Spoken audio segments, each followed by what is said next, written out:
एक बार की बात है कि रूस में एक जगह एक पति पत्नी रहते थे। उनके 3 बेटे थे। उनके तीनों बेटे बड़े हो रहे थे, सो उन पति पत्नी ने सोचा कि अब घर में कुछ पोते पोतियां खेलने चाहिए। सो उन्होंने अपने सबसे बड़े बेटे ग्रेगोरी को बुलाया और उससे कहा कि वह बाहर जाए और अपने लिए एक पत्नी ढूंढे। ग्रेगोरी घर पर ही बहुत खुश था, वह शादी भी नहीं करना चाहता था, पर उन दिनों बच्चे वही करते थे जो उनसे करने को कहा जाता था।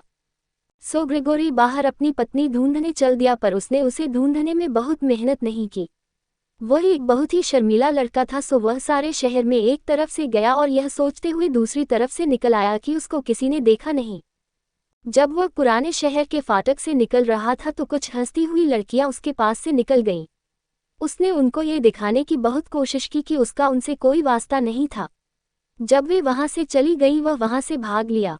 शहर से बाहर निकलकर वह एक ऐसी सड़क पर आ गया जहां दूर दूर तक कोई दिखाई नहीं दे रहा था। वहां आकर उसको एक बहुत ही डरावना ड्रैगन मिल गया। तो डर के मारे वह दूसरी तरफ भागने लगा, पर ड्रैगन भी उसके सामने आकर खड़ा हो गया और उससे बड़ी नम्र आवाज में बोला, तुम मुझसे डरो नहीं, मैं तुमको कोई नुकसान नहीं पहुंचाऊंगा। क्या मैं जान सकता हूं कि तुम कहां जा रहे हो?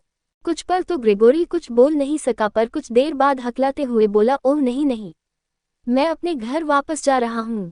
मेरे माता पिता मेरी शादी करना चाहते हैं, पर मुझे कोई ठीक सी लड़की ही नहीं मिल रही है। ड्रैगन बोला, तुम मेरे साथ आओ, मैं तुम्हारा इम्तिहान लेता हूँ। अगर तुम उस इम्तिहान में पास हो गए तो तुमको पत्नी मिल जाएगी। क्योंकि वह ड्रैगन बहुत ही नम्रता से बोल रहा था, इसलिए ग्रेगोरी को लगा कि विचार बुरा तो नहीं है, सो वह इम्तिहान देने के लिए उसके साथ चल दिया। चलते चलते वे दोनों एक काले संगमरमर की बड़ी सी चट्टान के पास आ पहुंचे। ड्रैगन बोला, अगर तुम इस चट्टान को हटा पाओगे तो तुमको वह मिल जाएगा जो तुम ढूंढ रहे हो। ग्रेगोरी को वह पत्थर बिल्कुल भी भारी नहीं लग रहा था, बल्कि उसको देखकर तो वह अपने आप को बहुत ही ताकतवर महसूस कर रहा था। सो उसने ये बोलते हुए पत्थर हटाना शुरू किया, ओह इस पत्थर को तो मैं चुटकियों में हटा दूंगा। कहकर उसने पत्थर को पहले खींचा, फिर उसको धक्का दिया, पर वह पत्थर तो हिलकर ही न दे। ये देखकर वह ड्रैगन से बोला, चिंता न करो, मुझे लग रहा है कि शायद मैं इसको गलत तरीके से हटाने की कोशिश कर रहा हूँ। शायद इसको एक तरफ को धक्का देना पड़ेगा। उसने फिर ऐसा ही किया।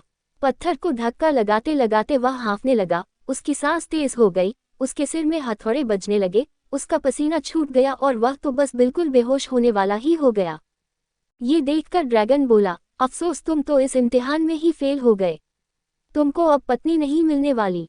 ग्रेगोरी को ये देखकर थोड़ा बुरा लगा कि वह इम्तिहान में फेल हो गया, पर दूसरी तरफ ये सोचकर वह खुश भी हुआ कि अब उसको शादी नहीं करने पड़ेगी।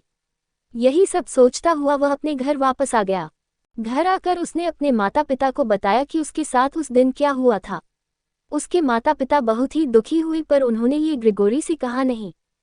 कुछ दिन बाद उन्होंने अपने दूसरे बेटे मीशा को बाहर भेजने का इरादा किया कि वह भी बाहर जाए और अपने लिए एक पत्नी ढूंढ कर लाए। मीशा भी वैसा ही महसूस करता था जैसा ग्रेगोरी महसूस करता था। उसको भी घर में बैठे रहना बहुत अच्छा लगता था और जिंदगी को आसान तरीके से जीना अच्छा लगता था। पर उसको भी मालूम था कि उसको भी जाना पड़ेगा। उसके साथ भी वही हुआ जो ग्रेगोरी के साथ हुआ था। उसको भी सड़क पर वही ड्रैगन मिला जो ग्रेगोरी को मिला था, या फिर शायद दूसरा भी हो सकता था। पर कुछ भी हो, उसने भी मीशा से यही कहा कि वह उसका एक इम्तिहान लेगा और अगर वह उसमें पास हो गया तो समझो कि उसको उसकी पत्नी मिल गई। पर वह भी रोता हुआ घर वापस आया और रोते हुए अपने माता पिता को बताया कि वह भी वो पत्थर नहीं हटा सका। माता पिता के मुंह से निकला, ओह बेचारा मीशा, हम जानते हैं कि तुमने उस पत्थर को हटाने में अपनी पूरी कोशिश लगा दी होगी, पर खैर अब क्या हो सकता है। हालांकि वे इस बात से पहले की तरह फिर से बहुत ही दुखी हुए, फिर भी उन्होंने अपने इस दुख को छिपाकर ही रखा। पर रात को जब उनके बच्चे सो गए तो दोनों इस बारे में बात करने लगे कि अब क्या करना चाहिए। पिता बोला, ये सब देखकर अब हम इवान को तो उसकी पत्नी ढूंढने के लिए बाहर नहीं भेज सकते, क्योंकि वह तो कोई काम ठीक से करता ही नहीं है। वह तो सारा दिन बस अंगीठी के पास बैठा बैठा सूरजमुखी के फूल के बीज खाता रहता है। इसके अलावा उसको बाहर भेजना खतरे वाला काम भी तो हो सकता है। क्या पता वह ड्रैगन उससे गुस्सा हो जाए और वह उसको मार दे। इसलिए इवान को बाहर नहीं भेजा गया, जो इवान को बिल्कुल भी अच्छा नहीं लगा। उसने अपने माता पिता की बहुत मिन्नतें की और उनको बाहर जाने के लिए मना ही लिया, सो उनको उसको भी अपनी पत्नी ढूंढने के लिए बाहर भेजना ही पड़ा। पर अगली सुबह उन्होंने फिर अपना विचार बदल दिया। पर इस बात के लिए अब काफी देर हो चुकी थी। इवान तो सुबह ही घर छोड़कर अपनी यात्रा पर निकल गया था। उसको भी सड़क पर ड्रैगन मिला। उसने उससे भी पूछा, तुम कहाँ जा रहे हो? इवान बोला, मेरे भाई शादी करना चाहते थे पर उनको तो पत्नी मिली नहीं, अब मेरी बारी है।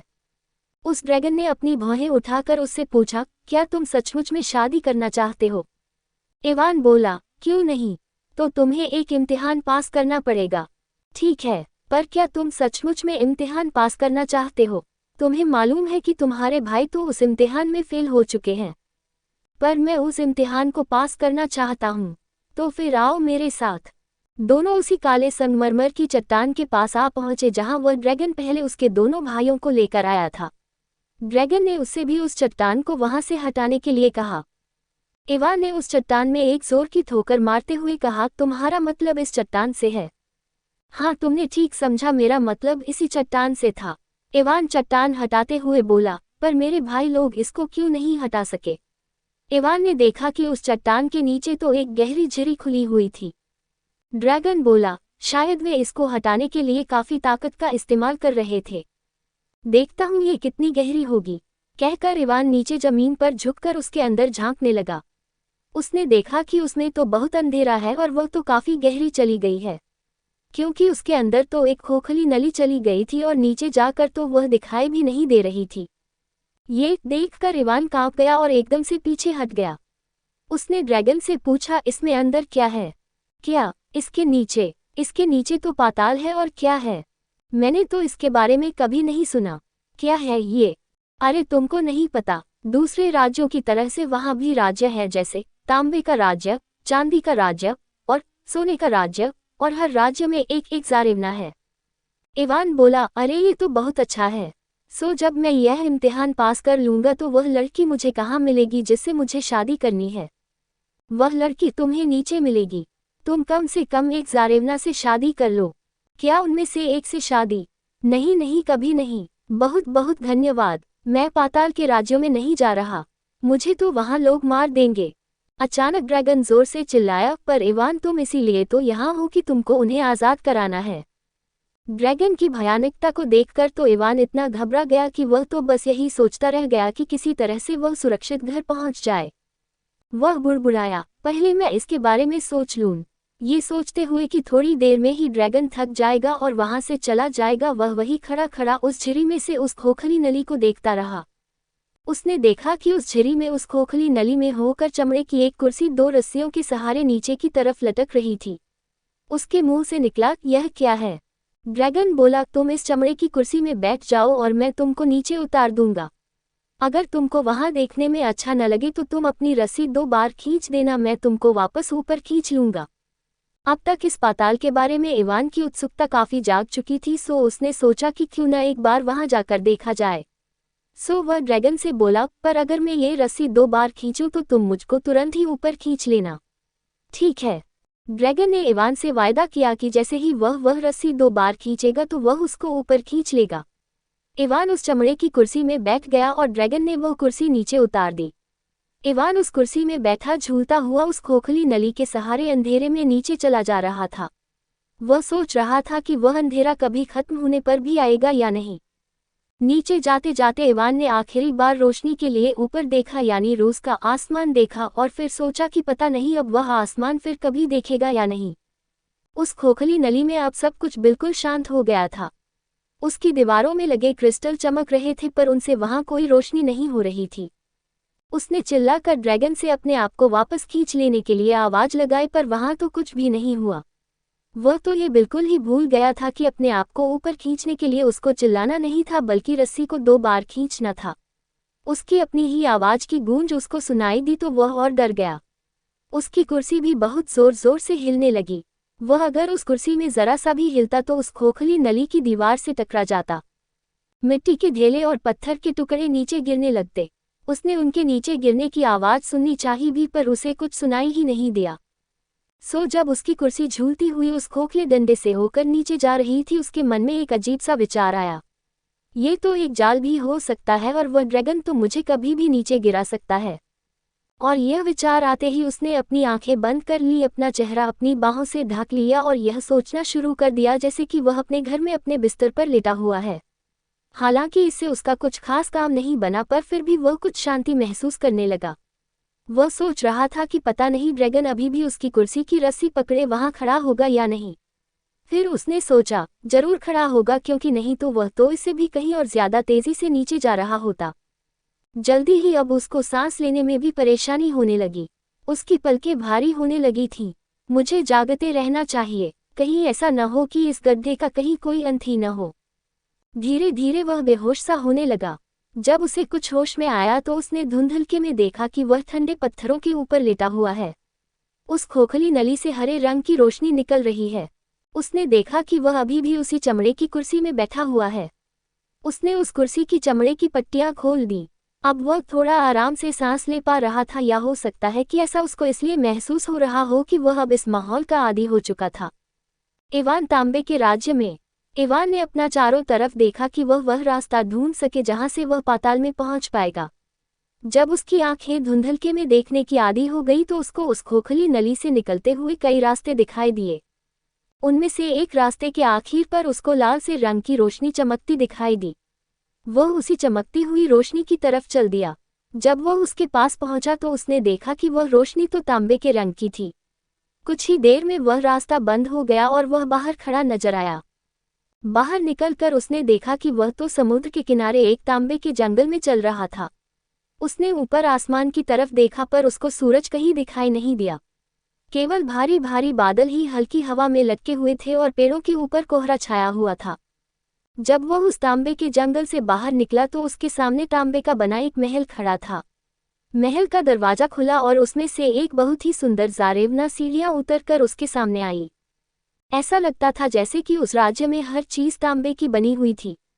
यहाँ तक कि जारेवना जो कपड़े पहने हुई थी वे कपड़े भी बहुत ही पतले तांबे के बने हुए थे, और जब वह उसके पास आ रही थी तो बड़ी अजीब सी आवाज कर रहे थे। उसके लंबे लंबे बाल भी तांबे के रंग के थे। उसने इवान का बहुत प्यार से स्वागत किया।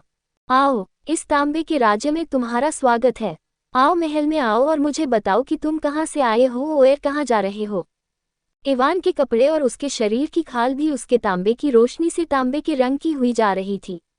वह उसकी चकाचौंध से कुछ बेहोश सा होता हुआ उसके सामने काफी नीचे तक झुककर बोला, प्रिय राजकुमारी जी, आप मुझसे कई सवाल पूछ रही हैं और आपने मुझे अभी तक कुछ खाने पीने के लिए दिया नहीं है। ये सुनकर वह तुरंत ही अंदर गई और इवान के लिए कुछ खाने और कुछ पीने के लिए ले आई। हालांकि वहां का वह तांबे के रंग का खाना देखने में बड़ा अजीब सा था, पर उसने जितने खाने अब तक खाए थे उन सब में वह सबसे ज्यादा स्वादिष्ट था। उसने सोचा शायद उसके ऊपर जो तांबे के रंग की रोशनी पड़ रही थी इसीलिए वह उसको ऐसा लग रहा होगा। लगता है जैसे कि उस जारेवना ने इवान के मन की बात पढ़ ली हो, सो वह मुस्कुरा कर बोली, ऐसा मत सोचना कि यह सब तांबे के रंग की रोशनी की करामात है।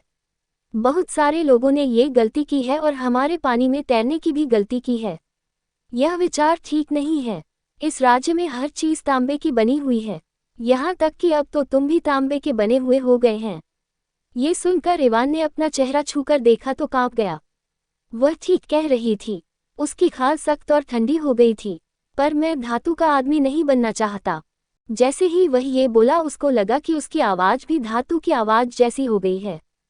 वह हंसकर बोली, पर अब तो तुम वैसे ही बन गए हो।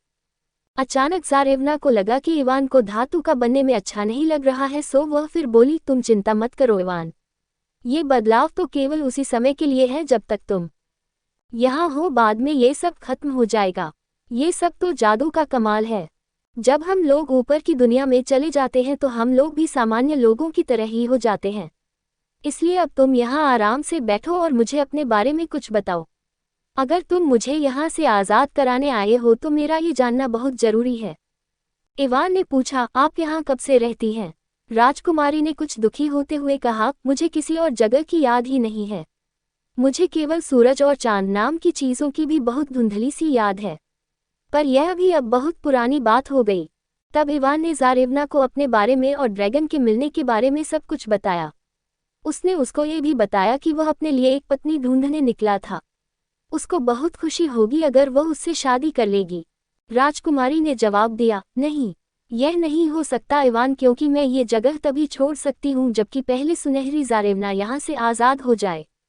उसके लिए तुम पहले समुद्र के किनारे वाले जंगल में से जाओ और फिर अंधेरी सुरंग में से होकर जाओ तो तुम चांदी के राज्य में पहुँच जाओगे। वहाँ तुमको एक और जारेवना मिलेगी जो मुझसे भी ज्यादा सुंदर होगी। सो इवान उसे वही छोड़कर चांदी के राज्य में जाने के लिए तैयार हुआ। उसके जाने से पहले इस तांबे के राज्य वाली जारेवना ने उसको उसकी रक्षा के लिए एक तांबे की अंगूठी दी। इवान ने उसको इसके लिए धन्यवाद दिया और वहां से चल दिया। इवान चांदी के राज्य में इवान सुरंग में चलता रहा तो उसको उस सुरंग के आखिर में एक सफ़ेद रोशनी चमकती दिखाई दी। जैसे जैसे वह उस रोशनी के पास आता गया तो उस रोशनी की चमक तेज और तेज होती गई। जल्दी ही वह एक बड़ी सी गुफा में खड़ा हुआ था। उसकी तो छत ही बहुत ऊंची दिखाई देती थी, जैसे वह मीलों ऊपर तक हो। उस गुफा की छत से चांदनी की एक चमकीली किरण सफ़ेद बिछ के जंगल के ऊपर पड़ रही थी। चांदी जैसे सफ़ेद समुद्र के किनारे पर एक महल खड़ा था। गुफा के फर्श पर चांदी का मुलायम रेत बिखरा पड़ा था। उसकी छत से चमकते हुए पत्थर लटके थे जिनसे रोशनी हो रही थी। आवाज़ों में वहां केवल हवा की और समुद्र के किनारे पर उसकी लहरों के टकराने की ही आवाज़ हो रही थी। समुद्र के किनारे एक जारेवना अपनी घोड़ी पर सवार हुई घूम रही थी। इवान को देखकर वह उसकी तरफ घूमी तो घोड़े की कुदान से समुद्र का ठंडा पानी जो इधर उधर बिखरा तो इवान कांप गया। वह अपने घोड़े की रास पकड़कर घोड़े को सीधे उसके सामने ले आई। अपने चेहरे से अपने चांदी के बाल हटाते हुए वह बोली, इस चांदी के राज्य में तुम्हारा स्वागत है। इवान ने सोचा कि जैसे पहले वाली जारेवना तांबे की बनी थी, शायद ये जारेवना चांदी की बनी हुई होगी। उसने उसको बहुत नीचे तक झुककर नमस्ते की। उसने भी इवान से पूछा कि वह कहाँ से आया था और कहाँ जा रहा था। थोड़ा रुककर वह बोला, प्रिय राजकुमारी, तुम्हारे सवालों के जवाब देने से पहले मुझे कुछ खाना और पीना चाहिए। वह उसको महल के अंदर ले गई और उसको कुछ खाने के लिए और शराब पीने के लिए दी। वहाँ खाना चांदी की तरह सफ़ेद था और शराब भी बिल्कुल चमकती हुई सफ़ेद थी। जब वह खा रहा था तो उसने अपने हाथों की तरफ देखा। उसने देखा कि उसका तांबे जैसा रंग तो बिल्कुल ही चला गया था और अब उस रंग की जगह चांदी का रंग लेने लगा था। उसने अपने बालों में अपनी उंगलियां फिराईं तो उनमें भी उसको कुछ अजीब सी आवाज़ सुनाई दी। उसने सोचा, उम्मीद है कि यह सब भी बहुत देर तक नहीं रहेगा। जब वह खा चुका तो जारेवना से बोला कि वह एक पत्नी की तलाश में था। क्या वह उससे शादी करना पसंद करेगी? वह बोली, अफसोस ऐसा नहीं हो सकता। तुमको इस अंधेरी सुरंग से जाना पड़ेगा जब तक कि तुम सोने के राज्य में न पहुंच जाओ। वहां एक और जारेवना तुम्हारा इंतजार कर रही है। पहले तुम्हें उसे आज़ाद कराना पड़ेगा। उसने भी उसको एक चांदी की अंगूठी दी और कहा, लो ये चांदी की अंगूठी लो और देखो, इसे हमेशा पहने रहना। ये तुम्हारी यात्रा में तुम्हारी रक्षा करेगी। इवान ने उससे वह चांदी की अंगूठी ली, उसको धन्यवाद दिया और अपनी आगे की यात्रा पर आगे बढ़ गया। इवान सोने के राज्य में उस अंधेरी सुरंग में कुछ दूर चलने के बाद इवान को उसके आखिरी हिस्से पर एक सुनहरी रोशनी दिखाई दी। पहले की तरह से जब वह उस सुरंग के आखिर में पहुंचा तो ये गुफा तो पहली दो गुफाओं से भी बहुत बड़ी थी। जार के इस राज्य में तो हर चीज सोने में नहाई जैसी लग रही थी। एक पल को तो उसको लगा कि वह सूरज देख रहा है, पर जब उसने ऊपर देखा तो उसको इस रोशनी में थोड़ी गर्मी तो लगी, पर बाहर की दुनिया में उसे सूरज कहीं दिखाई नहीं दिया। पर जब उसने बाद में उसके बारे में सोचा तो उसने देखा कि वह तो पानी के ऊपर धूप की चमक पड़ रही थी। उस रोशनी में तो उसकी अपनी खाल और कपड़े भी सुनहरे लग रहे थे। उस सोने के राज्य में सारी चीजें असली सोने की थीं। जारेवना भी अपने महल के सामने सुनहरी रेत पर खड़ी हुई थी। वह इवान को देखकर बहुत खुश हुई और उसने इवान के सामने सुनहरी खाना और सुनहरे रंग की चमकती शराब रखी। इवान ने उसको बताया कि वह अपने घर से अपनी पत्नी ढूंढने निकला था।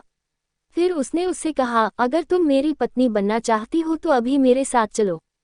ये सुनकर उसको बड़ा आश्चर्य हुआ जब राजकुमारी ने उसे मुस्कुराकर जवाब दिया, हाँ मैं तुमसे शादी करूंगी, पर पहले तुम ये सोने की अंगूठी लो और देखो, तुम इसको तांबे की और चांदी की अंगूठियों के साथ साथ हमेशा पहने रहना। ये तुम्हारी हमेशा रक्षा करेगी। अब हम चलते हैं और अपनी बहनों को आज़ाद कराते हैं। कहकर वे उसी अंधेरी सुरंग से वापस चल दिए। वे चांदी के राज्य से गुजरे। वहां चांदी के राज्य वाली जारेवना ने उनका बड़े जोर शोर से स्वागत किया और वह भी उनके साथ चल दी। फिर वे तांबे के राज्य में आए जहां से पहली जारेवना भी उनके साथ हो ली। उसके बाद वे उस जगह आए जहां इवान ऊपर से उस खोखली नली से नीचे उतरा था। उसमें चमड़े की कुर्सी अभी भी लटकी हुई थी, पर उस खोखली नली का अंत उसे कहीं दिखाई नहीं दे रहा था। उसको पता ही नहीं था कि उसके दोनों भाई वहां खड़े हुए थे। असल में जब इवान कई दिनों तक नहीं लौटा तो उसके माता पिता ने उनको इवान को ढूंढ लाने के लिए भेजा था। उन्होंने अंदाज लगाया कि वह शायद यहीं नीचे होगा, सो वे वहां घंटों खड़े खड़े इस बात की हिम्मत बटोर रहे थे कि वे वहां नीचे कैसे उतरें। बाद में जब उनकी हिम्मत नहीं पड़ी तो उन्होंने एक दूसरे को ये कहकर बहला लिया कि शायद इवान मर गया। वे लोग वहां से जाने ही वाले थे कि तांबे के राज्य वाली जारेवना उस चमड़े की कुर्सी में चढ़ गई और उसकी रस्सी को एक हल्का सा झटका दिया। इवान के भाइयों ने रस्सी हिलती देखी तो उनको लगा कि कोई उनसे नीचे से कुछ कहना चाहता है, सो उन्होंने वह रस्सी खींचनी शुरू कर दी। जब वह चमड़े की कुर्सी ऊपर आई तो उसमें तो तांबे के राज्य की जारेवना बैठी हुई थी। ऊपर आकर उसने वह कुर्सी फिर से नीचे भेज दी। इस बार चांदी के राज्य की जारेवना ऊपर आई और फिर सोने के राज्य की जारेवना ऊपर आई। आखिर में इवान उस चमड़े की कुर्सी में बैठा। उसके भाइयों ने उसे खींचा, पर अब तक वे उस रस्सी को खींचते खींचते थक चुके थे, सो वे बहुत धीरे धीरे रस्सी खींच रहे थे। पर जब उनको ये पता चला कि उस कुर्सी में इवान था तो उनको उससे जलन होने लगी कि इवान वहां सफल हो गया था जहां वे बुरी तरह फेल हो गए थे। ग्रेगरी बोला कि हम उसकी सहायता क्यों करें। मीशा भी बोला, इस तरह से तो सारे गांव में लोग हमारी हंसी उड़ाएंगे और हम बदनाम हो जाएंगे। सो जब तक इवान आधे रास्ते तक भी नहीं आया था कि उसके आने से पहले ही ग्रेगोरी नीचे झुका और इससे पहले कि जारेवनाइन उसे रोक सकती उसने उस चमड़े की कुर्सी की रस्सी काट दी। तीनों जारेवनाइन इवान के लिए बहुत जोर जोर से रो पड़ी। उन्होंने इवान के भाइयों से बहुत प्रार्थना की कि वे उसको बचा लें, पर वे तो उसकी सुनने वाले थे नहीं। जारेवनाइन तो बस अब इसी से संतुष्ट थी कि इवान उनकी दी हुई अंगूठियां अभी तक पहने था। इवान का पाताल से बाहर निकलना। उधर रस्सी के कटते ही इवान उस अंधेरे खोखली नली में नीचे गिर पड़ा। वह 2 दिन तक तो वहां से हिल भी नहीं सका। जब वह हिलने डुलने लायक हो गया तो वह बहुत ही नाउम्मीद सा बैठ गया कि अब वह बाहर जाने का रास्ता कैसे पाएगा। उसकी आंखों में आंसू आ गए। वह यही समझ नहीं पा रहा था कि वह वहां से बाहर जाने के लिए किससे पूछे और अब कौन सी सुरंग ले। फिर यह सोचकर उसने एक दूसरी ही सुरंग ली कि शायद यही सुरंग उसको वहां से बाहर ले जाएगी। वह सुरंग धीरे धीरे नीची होती जा रही थी। कहीं कहीं तो उस सुरंग की छत इतनी नीची थी कि उसको बहुत झुककर चलना पड़ रहा था और कभी कभी तो उसको पत्थरों पर घुटनों के बल भी चलना पड़ रहा था। कुछ देर इस तरह चलने के बाद इवान को लगा कि वह सुरंग कुछ चौड़ी और ऊंची हो गई है। जल्दी ही वह एक बहुत ही बड़ी गुफा में खड़ा था। ये गुफा तो उसको किसी दूसरी दुनिया का ही हिस्सा लग रही थी। हालांकि वहां काफी अंधेरा था, पर फिर भी वह वहां ठीक से देख पा रहा था। वहां आसमान में बादल बहुत नीचे थे, सो वह ये नहीं जान सका कि उस राज्य के आसमान में चांद या तारे थे या नहीं। वह वहां एक जंगल में दलदल के किनारे खड़ा था। सीलन की गंध चारों तरफ उड़ रही थी। हवा ठंडी थी, सो वह इधर उधर किसी ऐसी गर्म जगह की तलाश में था जहां वह उस ठंड से बच सके। सारे में वहां कई रंगों के और कई शक्लों के मशरूम उगे हुए थे। सुबह होने के कुछ देर बाद ही इवान को एक बहुत ही छोटा सा बूढ़ा मिला। उसकी बहुत लंबी सफ़ेद दाढ़ी थी और वह एक पेड़ की अजीब सी शक्ल की जड़ पर बैठा हुआ था। उसने उस बूढ़े को अपनी सारी कहानी बताई और पूछा कि वह कैसे माँ रूस की नम जमीन पर वापस जा सकता है। उस बूढ़े ने अपनी एक उंगली से पास में लगे ओक के पेड़ों के एक झुंड की तरफ इशारा किया और बोला, क्या तुम उन ओक के पेड़ों के पीछे खड़ी गोल मीनार देख रहे हो?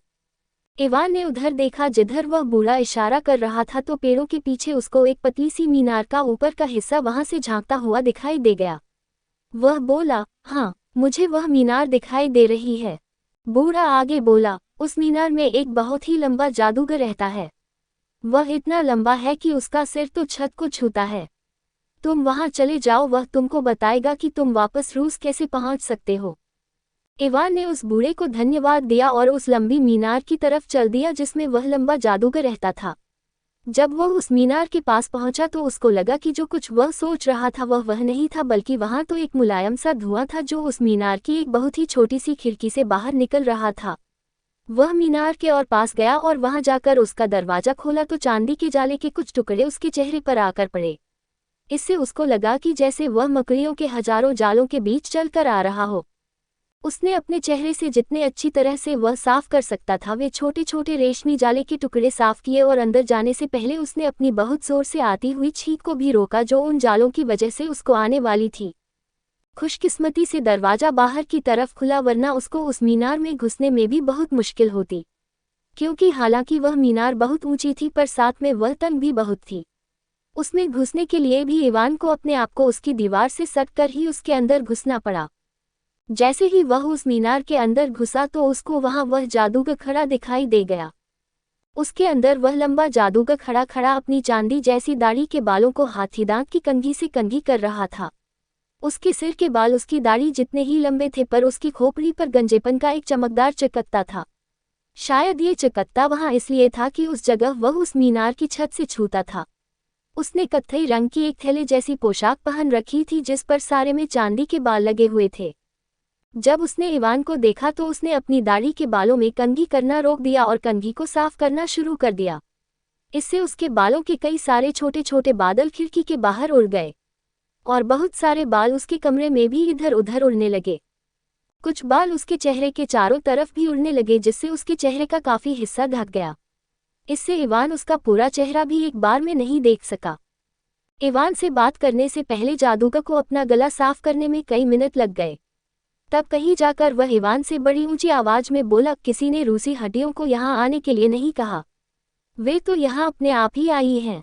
ये सुनकर इवान ने थोड़ा इंतजार किया कि शायद वह जादूगर कुछ और बोले पर वह और कुछ भी नहीं बोला क्योंकि बदकिस्मती से उसके सिर के सामने जादूगर के बालों का एक बहुत बड़ा बादल आ गया था। सो न तो वह कुछ देख ही सका और न ही कुछ बता सका कि वह जादूगर क्या सोच रहा था। इवान ने उस जादूगर को हंसाने की बहुत कोशिश की, जैसे अपनी गर्दन टेढ़ी करके, और उसके चेहरे की तरफ देखकर वह बोला, हाँ वे अपने आप ही आई हैं। उस लंबे जादूगर ने उसकी इस बात का कोई जवाब नहीं दिया और फिर से अपनी दाढ़ी में कंघी करने लग गया। इवान आगे बोला, ओ ताकतवर जादूगर, क्या तुम मुझे बता सकते हो कि मैं वापस अपनी माँ रूस की नम जमीन पर कैसे पहुंच सकता हूँ? पर वह जादूगर फिर से अपनी कंघी साफ करने लग गया। उसकी कंघी से निकले बालों का बादल काफी तो खिड़की से बाहर उड़ गया पर काफी फिर भी कमरे में भी उड़ता रहा।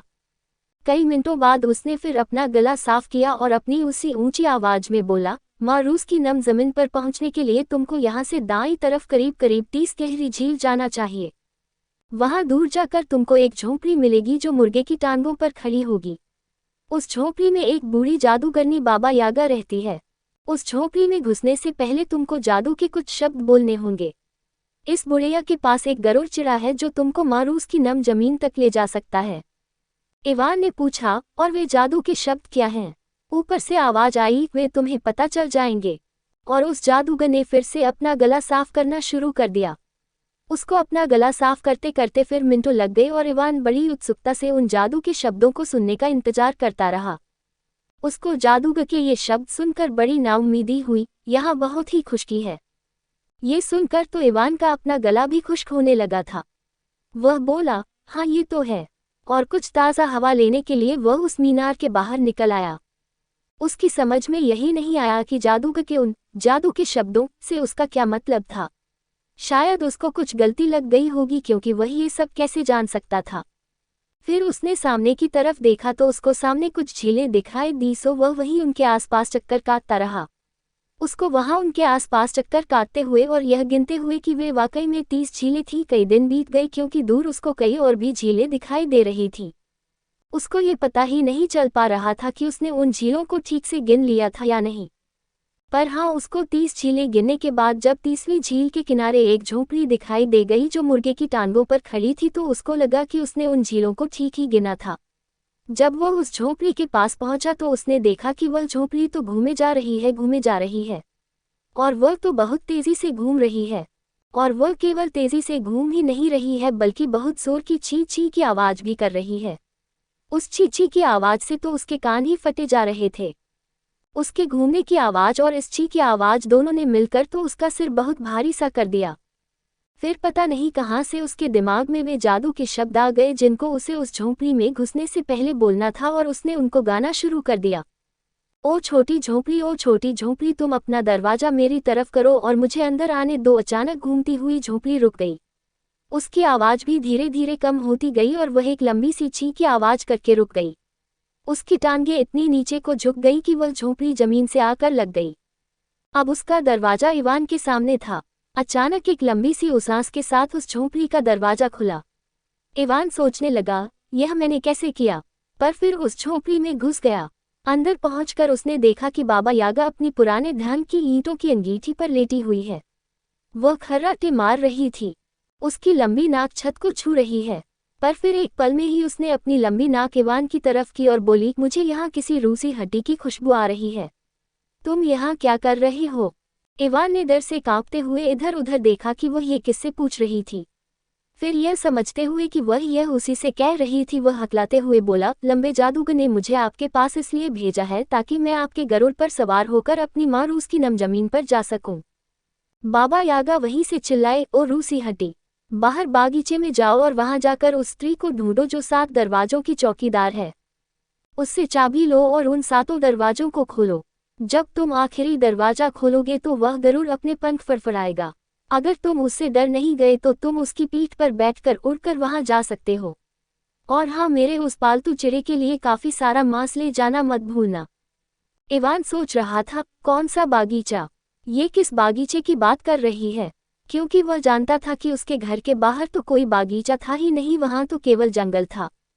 पर यही सोचते सोचते जब वह बाहर निकला तो ये देखकर उसके आश्चर्य का ठिकाना नहीं रहा कि वहां से सारी झीलें गायब हो चुकी थी और वहां अब एक बहुत सुंदर बागीचा था और वह उसमें खड़ा था। उस बागीचे के चारों तरफ एक बहुत पुरानी दीवार थी जिसमें 7 ठोस ओक की लकड़ी के दरवाजे लगे थे।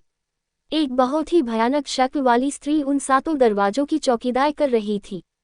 हालांकि उसका तो ये सब देखकर ही दिल डूबने लगा, पर फिर उसने सोचा कि अगर मैंने बाबा यागा से बात कर ली और मुझे कुछ नहीं हुआ तो ये स्त्री उससे ज्यादा बुरी तो नहीं हो सकती। पर जब वह उसके कुछ फीट पास तक आ गया तो अचानक ही उसने एक बड़ी सी तलवार निकाल ली।